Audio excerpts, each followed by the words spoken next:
So our first question for FRQ number 18 is draw the complete Lewis structure of the N2 molecule. Each individual nitrogen in the bond has 5 valence electrons. So when they form the molecule N2, there'll be a triple bond with 2 outlying valence electrons for each nitrogen. So that in total we have 10 valence electrons. Okay, based on the Lewis structure that you drew above, is the molecule polar?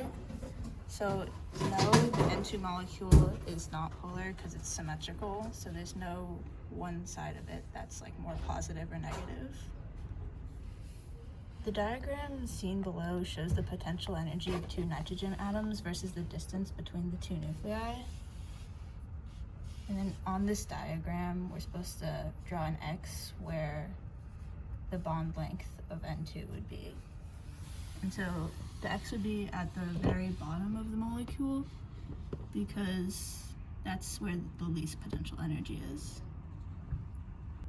On the diagram above, create a rough sketch of what the potential energy of the 2 oxygen atoms versus the distance between their 2 nuclei would look like.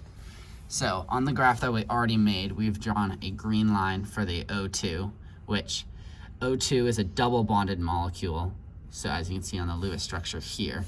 So the bond will be further apart than the N2 molecule, and therefore will have greater internuclear distance, which means that it will be more right on the graph. So as you can see here, the line there is more right than the one for the N2.